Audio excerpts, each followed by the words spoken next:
El precio del limón ilustra perfectamente el impacto de la inseguridad en la carestía de los productos básicos. Hace un rato le contaba, pues que ya el narco, gracias señor narco, gracias señor malandro, ya dejaron otra vez cortar limón en algunas zonas de Michoacán. El reporte que nos tenía Marco Antonio Duarte hace unos minutos. Hágame el favor, ¿sabe qué es lo que a mí me puede más? Que cuando vas a comprar limón o aguacate, terminas pagándole también de alguna otra manera un impuesto al crimen organizado. Pedro, cuéntanos, muy buenos días. Luis, buenos días, qué gusto saludarte. En efecto, hay factores que escapan de aquellas políticas públicas que han sido diseñadas para contener el avance de la inflación, particularmente en lo que tiene que ver con los precios de artículos de consumo generalizado como los alimentos. Hace unos minutos dabas cuenta, Luis, del incremento en los precios de los productos de la panificadora Bimbo. Y esos tienen que ver fundamentalmente con dos asuntos o dos causas. Uno, el incremento en los granos, en los precios de los granos internacionales que se utilizan para la elaboración justamente de esos artículos. Y dos, el elevado precio que mantienen todavía los combustibles que se utilizan para el traslado de los centros de producción o de importación a los centros de consumo final. Pero hay otro caso en el que ni los precios internacionales ni los precios de los combustibles terminan por afectar la carestía de artículos de consumo generalizado. Y ese es justamente el caso del limón, pero también del aguacate, como bien lo ha señalado.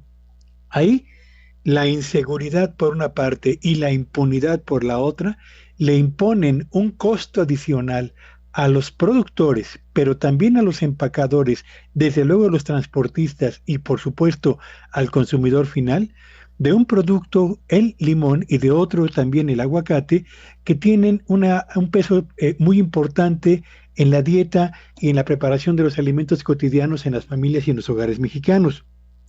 ¿Cuál es el caso de limón? Bueno, veamos, Veracruz y Michoacán son los dos estados, Luis Auditorio, donde se produce más del 54% del total de limón que se consume en el territorio nacional.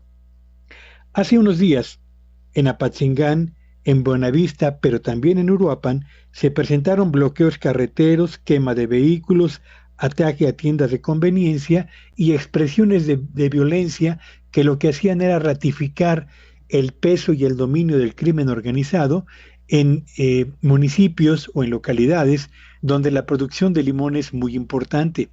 Y a pesar de que el presidente de la República señaló que eran meros actos publicitarios, lo cierto es que el efecto, la presencia, la inseguridad y la impunidad con la que se mueve el crimen organizado ha generado, en el caso de Limón, 4 efectos importantes o 4 daños colaterales que no podemos pasar por alto.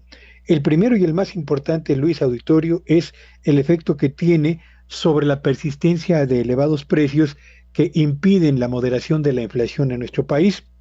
Se habla de que piden entre 1 y 2 pesos por cada kilogramo de limón recolectado, más el dinero que le piden a los empacadores, más el dinero que le piden a los transportistas. De modo pues que un producto como el limón, cuando llega a la mesa de los hogares de quienes nos están escuchando, llega con un precio que tiene que ver, sí, con la cadena que va desde los costos del fabricante o del productor hasta los del transportista final que lleva el producto a los centros comerciales o a los mercados o a los tianguis donde habitualmente compramos el limón, pero también lleva incluido un impuesto que está asociado al dominio del crimen organizado en ciertas partes del territorio nacional. Apatzingán, Buenavista, Pátzcuaro, Aguililla, Tepalcatepec, Mújica son municipios donde se produce la mayor parte del limón que genera Michoacán para el territorio nacional y son al mismo tiempo expresiones o lugares donde la presencia y el dominio del crimen organizado sigue marcando la pauta en costos de producción que a ustedes y a mí terminan por afectarnos.